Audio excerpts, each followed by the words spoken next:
Hey guys, welcome back to today's video. Today's topic is going to be whether or not the Democratic Party is going to break apart into two separate factions. When we look at where the Democratic Party is going, they have become more and more divided leading into the 2018 midterm elections between the moderate, sometimes more conservative part of the Democratic Party versus the progressive, more socialist part of the Democratic Party. So what a split for the Democrats would mean that the Democrats have no shot at taking back the majority in the House of Representatives. And they could chip away from the Republicans, giving the Republicans a plurality, but there is no way the Democrats will ever take a majority if the progressive part of the Democratic Party splits away.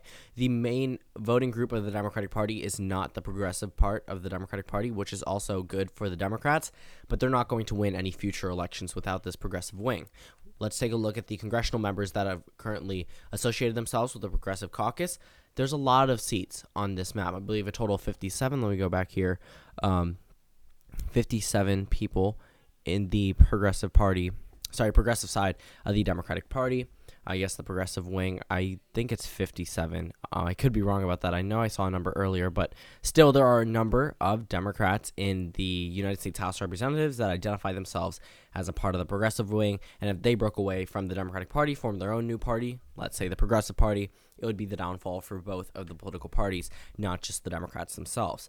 When we look at this party, the Progressive Party would never thrive on their own. Becoming a new political party would require funding. And yes, I understand there is a grassroots movement, but you're not going to get money from big businesses, which pretty much power both major political parties. And there's a reason why we've had a two-party system for so long. One of these two parties would be shut out, and it would likely be the Progressive Party being the minority in the Democratic Party, while also being also the minority in the view of the country. Yes, progressives can appeal to a number of voters, but they're not going to be able to win them over the same way the Democrats have been since the 1800s. So when we look at this, let me zoom out.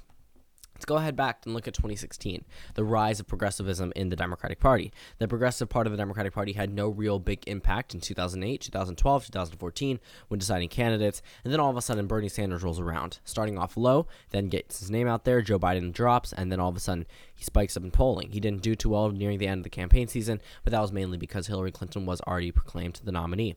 Right now, it seems like progressive candidates are doing pretty well. Ben Jealous in my home state of Maryland, Ocasio-Cortez in New York's 14th district, I believe it's the 14th district, defeated the fourth most prominent Democrat in the House of Representatives, which is pretty considerable, considering it was a primary, something that a Democratic incumbent should easily win. And we talked about my Maryland governor race, where Rashawn Baker is a statewide politician. He's known by all the statewide officials, backed by them, and all of a sudden Ben Jealous wins the primary, not winning in opinion polling, but somehow wins the primary, being backed by someone like Bernie Sanders and appealing to every county except for Rashawn Baker's home county, which was pretty interesting. And a number of other progressive candidates did get their names out there, and they were able to win a number of the races. But it's not enough to make a big coalition and split away from the Democrats. When we look at this map, the majority of the states in 2016 voted for Hillary Clinton. The only real area where the progressives could do well is the Midwest and parts of the heart of the country. When you go down to the South, this is easily regular Democratic territory, moderate Democratic territory. California, Nevada, Arizona, New Mexico, Texas, New York, Pennsylvania, Maryland, Delaware, New Jersey. Look at these margins. The Democratic Party clearly is still the favorite when it comes to the moderate. Moderate Democrats are clearly in the majority in the Democratic Party, but that's not to say that progressives shouldn't be acknowledged. But if progressives did leave the Democratic Party, they would be the first to go, not the Democrats. And also, there's a new rule change in the Democratic Party that prohibits people that are independents from running under the Democratic nomination unless they flip to the Democrats. So right here, I'm on Newsweek. I really don't trust the site, so I'm going to click off of it and just give you a quick rundown.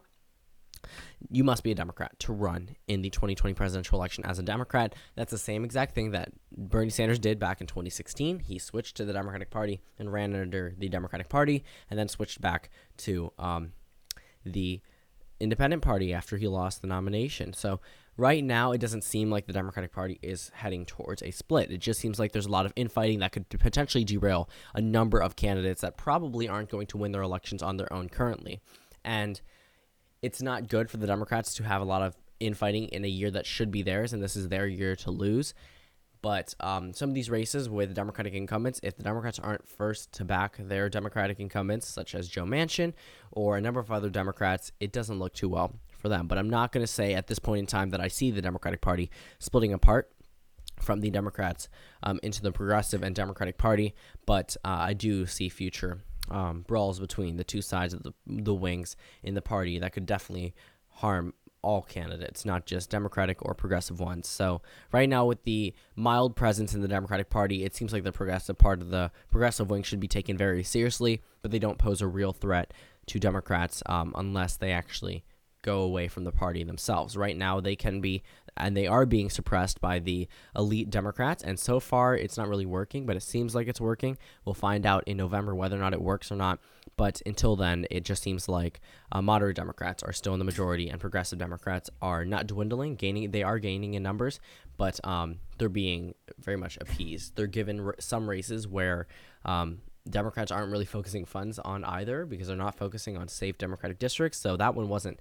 Nancy Pelosi said it herself. It wasn't something too big to see, even though it clearly was. She was trying to downplay it, obviously, as you would if someone in your party had won in a seat that should have been safe for one of your closest colleagues, in the House of Representatives. So, again, right now I do not see the Democratic Party splitting apart, but the Democrats definitely should acknowledge the huge progressive wing in their party. So, thank you guys for watching this video. Comment down suggestions below, and I'll see you all tomorrow.